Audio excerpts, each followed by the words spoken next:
여러분, 안녕하세요. 오늘은 조선시대 양반가에서 벌어진 하녀들의 치열한 생존 이야기를 들려드립니다. 이 이야기가 마음에 드신다면 구독과 좋아요, 알림 설정까지 부탁드립니다. 그럼 시작하겠습니다. 조선시대는 철저한 신분제 사회였습니다. 양반, 중인, 상민, 천민. 이 중에서도 가장 비참한 삶을 살았던 이들이 바로 양반가의 여자 종이었습니다. 이들은 법적으로 사람이 아니었습니다. 재산 목록에 기재되는 물건이었고 매매와 상속의 대상이었습니다. 주인이 팔면 팔리는 대로, 때리면 맞는 대로, 범하면 당하는 대로 살아야 했습니다. 결혼도 주인의 허락이 필요했고 낳은 자식마저 주인의 소유였습니다. 특히 용모가 뛰어난 하녀들의 운명은 더욱 기구했습니다. 주인 남자들의 성적 대상이 되었고 주인 여자들의 질투와 미움을 받았습니다. 예쁘게 태어난 것 자체가 저주였습니다. 월선 한양 북촌 이판서 댁 1794년 봄이었습니다. 전년 봐라. 계집종 주제의 얼굴은 왜 그리 곱게 났는지. 안채에서 안주인 윤씨의 목소리가 날카롭게 떨어졌습니다. 우물가에서 물을 깃던 15소녀 월선은 얼어붙었습니다.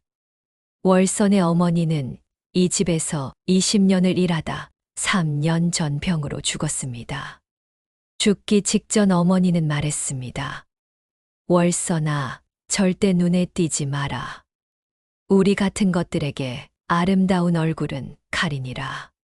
하지만 얼굴은 숨길 수 없었습니다. 이판서 댁은 한양의 명문가였습니다. 정실윤 씨 외에 5명의 첩을 거느렸고 20명이 넘는 하인을 부렸습니다. 월선은 부엌 일을 하다 3달 전 안채로 옮겨졌습니다. 22의 도련님 이주환이 자꾸 그녀를 찾았기 때문입니다. 조선시대 양반과 여인들에게 가장 큰 위협은 첩과 하녀들이었습니다. 남편이나 아들이 천한 여자에게 빠지면 가산이 흘러가거나 천한 혈통이 섞이게 됩니다. 어느 날 저녁 월선은 사랑채로 차를 가져갔습니다. 도련님이 혼자 앉아 있었습니다. 월선아 들어오너라. 고개를 들어봐. 도련님의 손이 월선의 턱을 들어 올렸습니다. 참으로 아깝구나. 이런 얼굴이 천것의 몸으로 태어나다니. 바로 그 순간 문이 열렸습니다. 마님과 하녀 춘심이가 들어왔습니다. 이게 무슨 꼴이냐, 찰싹. 월선의 뺨이 부어올랐습니다. 당장 뒷마당 빨래터로 나가거라. 그날 밤 월선은 행랑채에서 울었습니다. 옆방에서는 춘심의 웃음소리가 들렸습니다. 춘심. 춘심은 월선보다 3살 위 18이었습니다. 얼굴은 평범했지만 머리가 비상했습니다. 춘심은 일찍부터 깨달았습니다. 천한 계집종이 살아남으려면 주인의 총애를 받아야 한다고. 월선아, 너 참 바보 같다. 도련님이 저렇게 좋아하시는데 왜 이용 안 해? 나 같으면 진작에 도련님 마음을 사로잡았을 텐데. 옆에서 옥분이가 말렸습니다. 옥분은 33으로 이 집에서 20년을 살았습니다. 월선아, 저 계집의 말에 귀 기울이지 마라. 욕심이 과하면 반드시 화를 당한다. 조선시대 양반과 하녀들에게는 3가지 길이 있었습니다. 평생 하녀로 살기, 주인의 첩되기, 같은 신분과 결혼하기. 춘심은 2번째 길을 선택했습니다. 그날 저녁 춘심은 이판서의 방으로 불려갔습니다. 60의 이판서는 나이가 들어도 여전히 여색을 밝혔습니다. 춘심이라 했지. 참 야무지고 영리하게 생겼구나. 앞으로 내 방 시중을 들어라. 그날 밤 춘심은 이 판서의 침소에 들었습니다.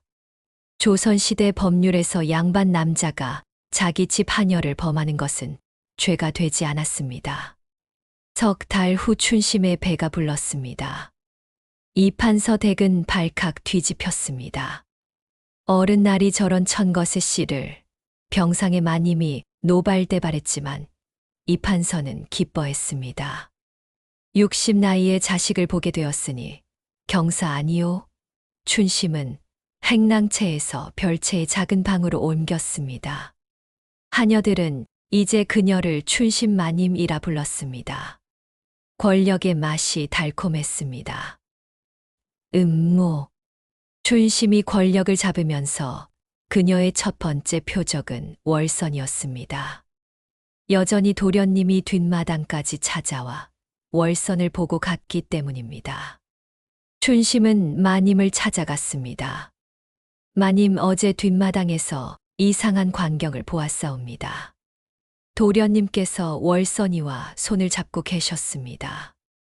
거짓이었습니다. 도련님은 멀리서 바라봤을 뿐이었습니다. 마님의 얼굴이 사색이 되었습니다. 저 계집을 당장 내쫓아라. 마님, 차라리 다른 곳에 파는 것이 어떠하시옵니까?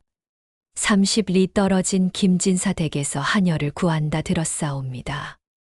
김진사는 하녀들을 학대하기로 악명 높았습니다. 그래, 거기로 보내라. 다음 날 새벽 월선은 갑작스럽게 짐을 싸라는 명을 받았습니다. 유모님, 제가 무슨 잘못, 내 얼굴이 잘못이다. 조선시대에는 주인이 마음대로 종을 팔 수 있었습니다. 월선은 초라한 보따리 하나를 둘러매고 집을 나섰습니다. 대문을 나서며 뒤를 돌아보니 도련님이 창가에 서 있었습니다. 눈물이 고였지만 그는 아무것도 할 수 없었습니다. 김진사 댁은 더 험했습니다. 70 넘은 김진사는 3명의 첩을 거느렸고 하녀들을 농락했습니다. 참으로 고운 것이로구나. 김진사의 탁한 눈빛이 월선을 훑었습니다. 그날 저녁 월선은 셋째 첫 매화를 만났습니다. 매화는 26으로 3년 전 하녀에서 첩이 된 여자였습니다. 너 같은 얼굴로 이런 곳에 오다니. 큰마님 송씨를 조심해. 날있게 불려가지 않도록 해. 송씨가 알면 내가 죽어. 한 달이 지났습니다. 어느 날 저녁 김진사가 월선을 불렀습니다. 월선은 떨리는 다리로 사랑채에 들어갔습니다. 이리 가까이 오너라. 바로 그때 문이 열렸습니다. 송씨였습니다. 나으리 또 이러십니까? 부부싸움이 시작되었습니다. 월선은 그 틈에 빠져나왔고 복도에서 매화를 만났습니다. 송씨가 구해줬어. 내가 미리 일렀거든. 하지만 명심해. 여기서는 누구도 믿지 마. 나조차도. 매화의 목소리에는 깊은 슬픔이 묻어 있었습니다. 피의 대가. 반년 후 춘심은 아들을 낳았습니다. 이 판서는 크게 기뻐하며 춘심을 정식 첩으로 들였습니다. 하지만 마님 윤씨의 견제는 여전했습니다. 춘심, 내가 아무리 아들을 낳았어도 그 아이는 서자다. 영원히 천것의 피를 벗어날 수 없어. 서자는 과거를 볼 수 없었고 관직에 나갈 수 없었습니다. 마님의 말은 춘심의 가슴을 찔렀습니다. 방법이 없어. 그게 내 운명이니까. 그날 밤 춘심은 잠을 이루지 못했습니다. 춘심의 마음속에 어두운 욕망이 자랐습니다. 그 무렵 김진사 댁에서는 끔찍한 일이 벌어졌습니다. 매화가 독살당한 것입니다. 매화 마님, 월선이 비명을 질렀습니다. 매화는 바닥에 쓰러져 피를 토했습니다. 월선아, 조심해. 그것이 매화의 마지막 말이었습니다. 범인은 송 씨였습니다. 저런 천것이 감히 나리의 마음을 빼앗으려 하다니. 조선시대에는 첩이 첩을 죽여도 큰 문제가 되지 않았습니다. 김진사는 매화의 죽음에 별 관심이 없었습니다. 월서는 매화의 시신을 뒷마당에 묻으며 울었습니다. 그날 밤 월서는 결심했습니다. 이곳에서 도망치겠다고. 도주와 사랑. 보름달 밤 월서는 뒷담을 넘었습니다. 조선시대 종의 도주는 중죄였습니다. 하지만 월선에게는 선택의 여지가 없었습니다. 30리를 밤새 걸어 월선은 한양에 도착했습니다. 그녀는 칠패시장 근처 주막에 숨어 일을 시작했습니다. 내가 도망친 계집종이구나. 나도 옛날엔 그랬지. 주막 주인 김씨도 한때 양반집 하녀였다가 도망쳐 나온 사람이었습니다. 한 달이 지났습니다. 그러던 어느 날 주막에 낯익은 사람이 들어왔습니다. 이주한 도련님이었습니다. 월서는 깜짝 놀라 뒤로 물러섰습니다. 나는 너를 찾으러 왔어. 도련님 신분이 다릅니다. 신분이 뭐가 중요하냐? 나는 내가 좋다. 바로 그때 김진사 댁 사람들이 들이닥쳤습니다. 도망친 계집종을 이주한이 막아섰습니다. 이 계집종은 내가 산다. 조선시대 법에 따르면 종은 매매할 수 있었습니다. 이주한은 거금을 주고 월선을 샀습니다. 하지만 상황은 더 악화되었습니다.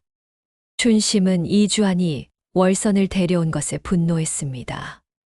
도련님께서 천것 하나 때문에 집안 재산을 탕진하십니다. 이판서는 크게 화를 냈습니다. 주하나, 당장 저 계집을 내보내라. 아버님 안 됩니다. 부자 갈등이 깊어졌습니다. 결국 이주한은 집을 나가며 월선을 데리고 갔습니다. 월선아, 나와 함께 가자. 월선은 고개를 끄덕였습니다. 몰락. 이주한과 월선은 한양 외곽 초가집에서 살기 시작했습니다. 하지만 행복은 오래가지 못했습니다. 조선시대 양반과 천민의 사랑은 사회가 용납하지 않았습니다. 이주한의 친구들은 그를 비웃었습니다. 천것 때문에 집안을 저버리다니. 이판서 댁에서는 아들을 없는 사람 취급했습니다. 생활비도 끊겼습니다. 월서는 품팔이를 나갔습니다. 빨래를 하고 바느질을 하고 길쌈을 했습니다. 하지만 그것만으로는 두 사람이 살기에 부족했습니다. 1년이 지났습니다. 이주한은 점점 쇠약해졌습니다. 제대로 된 음식을 먹지 못해 병이 든 것입니다. 월서나, 미안하다. 내가 널 지켜주지 못해서. 이주한은 결국 폐병으로 죽었습니다.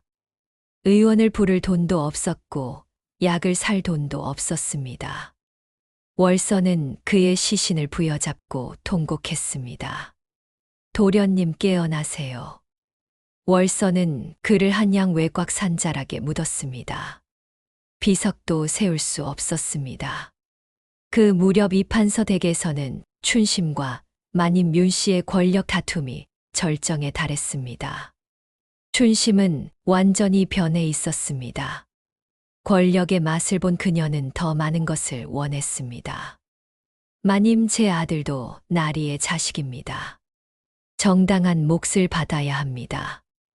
서자는 서자일 뿐이다. 윤 씨는 춘심의 요구를 철저히 거부했습니다. 그러자 춘심은 독약을 구했습니다. 그리고 윤 씨의 약에 조금씩 섞기 시작했습니다. 하지만 옥분이 이것을 눈치챘습니다. 춘심아, 너 지금 무슨 짓을 하는 게냐? 옥분 언니 방해하지 마세요. 내가 미쳤구나. 옥분은 곧바로 이판서에게 고했습니다. 이판서는 크게 분노했습니다. 내가 감히. 춘심은 끌려 나왔습니다. 날이 제발 제 아들만은 살려주십시오. 당장 이 집에서 나가거라. 춘심은 갓난아기인 아들과 함께 거리로 쫓겨났습니다. 권력은 한순간에 무너졌습니다. 파멸. 거리로 쫓겨난 춘심은 구걸을 하며 살았습니다. 한때 춘심만이 미라 불리던 여자는 이제 남루한 거지가 되어 있었습니다. 제발 밥 한 술만. 사람들은 그녀를 외면했습니다. 춘심의 아들은 영양실조로 병들어 갔습니다. 겨울이 왔습니다. 춘심의 아들은 추위와 굶주림을 이기지 못하고 죽었습니다. 춘심은 아들의 작은 시신을 부여안고 울부짖었습니다. 내 아들, 내 아들. 그로부터 한 달 후 춘심도 거리에서 얼어 죽은 채 발견되었습니다. 그녀의 나이 20이었습니다. 월서는 2주 안을 묻은 후 행방불명되었습니다. 어떤 이는 그녀가 한강에 몸을 던졌다고 했고, 어떤 이는 먼 지방으로 떠났다고 했습니다. 아무도 그녀의 마지막을 알지 못했습니다. 옥부는 여전히 이판서 댁에서 일했습니다. 그녀는 월선과 춘심의 운명을 지켜봤습니다. 그리고 혼자 중얼거렸습니다. 결국 우리 같은 것들은 어떻게 해도 천 것이구나. 옥부는 그 집에서 50까지 살다가 죽었습니다. 평생을 하녀로 살았고 하녀로 죽었습니다. 이판서는 70까지 살다가 죽었습니다. 그가 죽은 후 그의 재산은 적자들에게 모두 돌아갔습니다. 2주 안의 무덤은 시간이 지나며 잡초에 묻혔습니다. 아무도 찾지 않는 무덤, 아무도 기억하지 않는 사랑. 그렇게 모든 것이 사라져 갔습니다. 이것이 조선시대 하녀들의 삶이었습니다. 그녀들은 태어나면서부터 신분의 굴레를 벗어날 수 없었습니다. 아름다운 얼굴은 축복이 아니라 저주였습니다. 권력을 잡는다 해도 그것은 모래성과 같았습니다. 춘심은 주인의 아이를 낳고 첩이 되었지만 결국 거리에서 비참하게 죽었습니다. 사랑조차 허락되지 않았습니다. 월선과 이주아는 서로 사랑했지만 그 사랑은 비극으로 끝났습니다. 평범하게 사는 것도 쉽지 않았습니다. 옥부는 조심스럽게 살았지만 그녀의 삶도 결국 고통이었습니다. 조선시대 양반가에는 수많은 하녀들이 있었습니다. 역사는 그들의 이름을 기억하지 않습니다. 족보에도 남지 않았고 기록에도 없습니다. 그저 비자 혹은 계집종이라는 인명으로만 존재합니다. 하지만 그들도 우리와 똑같은 사람이었습니다. 사랑하고 미워하고 울고 웃었던 사람들이었습니다. 다만 태어난 신분이 달랐을 뿐입니다. 여러분, 오늘 이야기는 여기까지입니다. 우리는 지금 자유로운 시대를 살고 있습니다. 신분에 구애받지 않고 사랑하는 사람을 선택할 수 있는 시대입니다. 누구나 노력하면 자신의 꿈을 이룰 수 있는 시대입니다. 하지만 불과 100여 년 전만 해도 월선과 춘심 옥분 같은 여인들이 이런 비극을 살았습니다. 그들은 선택할 수 없었습니다. 태어난 신분이 그들의 운명을 결정했습니다. 지금 우리가 누리는 자유와 평등이 얼마나 소중한지 당연한 것이 아니라는 것을 기억했으면 좋겠습니다. 그리고 지금도 세상 어딘가에서는 신분과 계급 차별과 억압 속에서 고통받는 사람들이 있습니다. 우리가 그들을 잊지 말아야 하는 이유입니다. 오늘도 끝까지 시청해 주셔서 감사합니다. 구독과 좋아요, 알림 설정까지 부탁드립니다. 여러분의 구독과 좋아요가 더 좋은 콘텐츠를 만드는 힘이 됩니다. 다음에도 더 의미 있는 역사 이야기로 찾아뵙겠습니다. 감사합니다.